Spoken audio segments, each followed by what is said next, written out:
السلام علیکم، میں آپ کا ہوسٹ سید سراج الرحمان۔ آج ایک ٹاپک پہ بات کرنی تھی جو کہ بڑا مشکل سمجھا جاتا ہے، اور اس سے ایک بہت بڑا ایک فاصلہ پیدا ہو گیا ہے دو طبقوں کے درمیان، جن کو ہم مسٹر اور ملا کہتے ہیں، مولوی اور لبرل۔ تو دیکھیں، دونوں ہی جو اپنے کام کر رہے ہیں، اور آئیڈیالوجیکل جو اس میں ڈفرینس ہے وہ یہ ہے کہ جو مولوی ہوتا ہے وہ چیزوں کو اور سماج کو مذہب کے پیمانے پہ تولتا ہے، لیکن جو لبرل ہوتا ہے تو وہ مذہب سے آزادی چاہتا ہے۔ وہ مذہب کو اپنی جو ترقی کی راہ میں رکاوٹ سمجھتا ہے، وہ ترقی کرنا چاہتا ہے، اور اس کو لگتا ہے کہ مذہب کے اندر باؤنڈریز ہیں، مذہب میں روک ٹوک ہے، رکاوٹ ہے، اور وہ اس رکاوٹ کو دور کرنا چاہتا ہے، اور جس کی بنیاد پہ ایک کانفلکٹ پیدا ہوتا ہے کہ مولوی الگ طبقہ مانا جاتا ہے اور مسٹر الگ۔ لیکن اگر ہم دیکھیں کہ ایز اے مسلم ہم مسلمان ہیں الحمدللہ، تو مسلمان کے بارے میں آتا ہے کہ رسول صلی اللہ علیہ وسلم کی حدیث ہے کہ مسلمان کا جو دن ہے، آج کا دن، وہ پریویس کل کے دن سے بہتر ہونا چاہیے، اور مسلمان جو ہے ایک قوی مومن وہ ضعیف مومن سے افضل ہے۔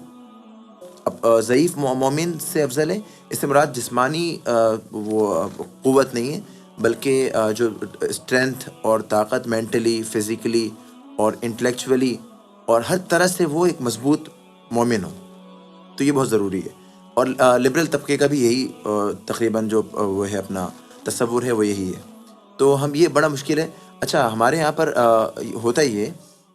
کہ ہمارے جو لبرل طبقہ ہے وہ یہ سمجھتا ہے کہ جو مولوی ہوتے ہیں، جو مدرسے میں پڑھتے ہیں اور وہاں سے پاس آؤٹ ہوتے ہیں، یعنی وہ فاضل بنتے ہیں، تو وہ دنیا کے بارے میں کچھ نہیں جانتے، اور دنیا چلا بھی نہیں سکتے، اور دنیا میں وہ حکومت بھی نہیں کر سکتے۔ حالانکہ اگر ہم پیچھے جائیں، اپنی تاریخ پر اپنی ہسٹری دیکھیں، تو معلوم ہوتا ہے کہ ہمارے جو سب سے بہت زبردست سائنٹسٹ تھے، وہ جابر ابن حیان کو دیکھ لیں، آپ ابن سینا کو دیکھ لیں، مدرسے سے فاضل تھے۔ انہوں نے دنیا میں بڑے بڑے کام کیے، بڑی بڑی انوینشنز کی، اور آج تک سائنس ان کی محتاج ہے۔ تو وہ یہ، اور آج بھی مدرسے کا جو طبقہ ہے، مدرسے کا جو مدرسے سے فاضل ہیں، جو مدرسے میں پڑھتے ہیں، تو ایسا نہیں کہ وہ دنیا سے نابلد ہے، بلکہ دنیا کو جانتے ہیں، دنیا کو پرکھتے ہیں، اور دنیا میں ترقی کرنے کو وہ کہ قائل بھی ہیں اور ترقی کر بھی رہے ہیں۔ لیکن یہ کہ اور اسی طرح ہمارا جو ایکسٹریم مولوی طبقہ ہے وہ یہ سمجھتا ہے کہ جو لوگ یونیورسٹی میں ہوتے ہیں، کالجز میں ہوتے ہیں، ان کا اسلام سے کوئی واسطہ نہیں ہوتا، اور وہ بالکل اسلام کے اگینسٹ ہوتے ہیں، اور نعوذ باللہ کہ وہ بالکل ایک کافرانہ سوچ رکھتے ہیں، ملحدانہ سوچ رکھتے ہیں۔ چھوٹا سا طبقہ جو ہے، جو LGBT کو سپورٹ کرتا ہے، یا پھر اپنا ترقی کی اس میں دوڑ میں اتنا آگے بڑھ جاتا ہے کہ اسلام کی جو باؤنڈریز ہیں اور لمٹس ہیں ان کو کراس کر بیٹھتا ہے، تو وہ طبقہ تو ظاہر سی بات ہے وہ تو اس نشانے پہ آئے گا کہ وہ جو ہے اس کا اور ایک مولوی طبقے کا وہ نہیں ہو سکے گا، یعنی ان کی بن نہیں سکے گی۔ تو ہم نے کیا کرنا ہے؟ ہم نے سب سے پہلے سوچنا ہے کہ ہم وی آر مسلم الحمدللہ، ہم مسلمان ہیں، اور وہ جو لبرل طبقہ اپنا آپ کو کہتا ہے وہ بھی مسلمان ہے۔ دیکھیں، اور یہ جو مذہبی طبقہ ہے یہ بھی مسلمان ہے۔ تو دیکھیں، اس میں دو طبقے آ جاتے ہیں، ایک دیندار اور ایک دنیا دار۔ جس نے کلمہ پڑھا لا الہ الا اللہ، تو اس کے اوپر بہت ساری ذمہ داریاں عائد ہوتی ہیں۔ کلمے کا مطلب کیا ہوتا ہے کہ ہم نے ایک اللہ تعالیٰ سے ایک ہم نے پرومس کیا ہے کہ ہم جو زندگی گزاریں گے، اللہ کی دی ہوئی جو حیات ہے اسے گزاریں گے۔ کیسے گزاریں گے؟ اللہ کی مرضی کے مطابق گزاریں گے۔ کہ اللہ رب العزت نے فرمایا نا کہ جب انسان کی پیدائش کی اللہ نے وَإِذْ قَالَ رَبُّكَ لِلْمَلَائِكَةِ إِنِّي جَاعِلٌ فِي الْأَرْضِ خلیفہ، کہ اللہ رب العزت وہ وقت یاد کرو کہ جب اللہ رب العزت نے فرشتوں سے کہا کہ انی جاعل فی الارض خلیفہ، میں زمین پر اپنا خلیفہ بنانا چاہتا ہوں۔ تو فرشتوں نے کہا کہ قولو، فرشتے کہنے لگے اتجعل فیہا، کیا آپ اسے خلیفہ بناتے ہیں، من یفسد فیہا، جو کہ زمین پہ فساد کرے گا، ویسفک الدماء، اور خون ریزی کرے گا، ونحن نسبح بحمدک، ہم تو آپ کی تسبیح کرتے ہیں، آپ کی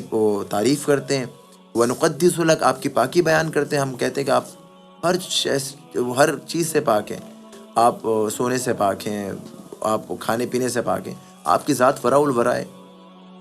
وَنَحْنُ نُقَدِّسُ وَنَحْنُ نُسَبِّحُ وَنُقَدِّسُ لَكَ، قَالَ، پھر اللہ رب العزت نے فرمایا کہ قَالَ إِنِّي أَعْلَمُ مَا لَا تَعْلَمُونَ، جو میں جانتا ہوں وہ تم نہیں جانتے۔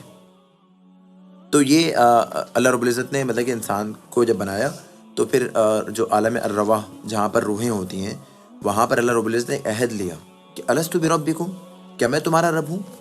تو رب وہ ہوتا ہے کہ جس کی کہ پھر جب روح نے کیا جواب دیا؟ جی قالوا بلا، آپ کیوں نہیں، آپ ہمارے رب ہیں۔ تو الستُ بربکم سے ہم نے یہ عہد کر لیا، اس کو کہتے ہیں عہد الست۔ جب اللہ نے فرمایا کہ الستُ بربکم، کیا میں تمہارا رب نہیں ہوں، تو سب نے یک زبان ہو کے کہا کہ قالوا بلا، کیوں نہیں، آپ ہمارے رب ہیں۔ تو یہاں پر اب جیسے کلمہ پڑھ لیا، لا الہ الا اللہ، ہم نے کہہ دیا کہ اللہ کے سوا کوئی معبود نہیں، تو پھر اللہ کے جو اللہ نے اصول وضع کیے ہیں، جو اللہ کے احکامات ہیں، جو اللہ کے اوامر ہیں، اللہ کے حکم ہیں، ان کو پورا کرنا ہے۔ اب وہ شخص اگر وہ طبقہ اپنے آپ کو کہتا ہے مسلمان ہیں، جیسے کلمہ پڑھ لیا اور وہ کہتا ہے میں لبرل ہوں، وہ لبرل اتنا لبرل ہو سکتا ہے کہ اسلام کی باؤنڈری کراس نہ کرے۔ اگر ایک مولوی ہے، وہ کہتا ہے کہ میں مولوی ہوں، تو لہٰذا میں اگر اسلام کی باؤنڈری کراس بھی کر دوں تب بھی مولوی رہوں گا، مسلمان رہوں گا، نہیں۔ دونوں کے لیے اللہ رب العزت نے ایک باؤنڈری بنائی ہوئی ہے کہ تم اسلام میں اطیعوا اللہ و اطیعوا الرسول کے فلسفے پہ قائم رہو گے تو تم مسلم ہو، اور تمہیں جو اسلام کے جو رولز ہیں ان کو اوبے کرنا پڑے گا۔ اب ہمیں فرما برداری کے اصولوں کو پورا کرنے کے لیے کیا کرنا پڑے گا؟ دیکھیں ایک بات تو ایک نقطے پہ آ جائیں، ہم ایک پوائنٹ پر آ جائیں، دونوں مولوی اور لبرل، کہ وہ مسلم ہے، مولوی بھی مسلمان ہے اور لبرل مطلب کہ وہی مسلمان ہے۔ اس پہ کوئی مطلب کہ کوئی اس میں کوئی مطلب کہ کنٹروورسی نہیں ہے، اس میں کہ یہ بالکل غیر متنازع بات ہے۔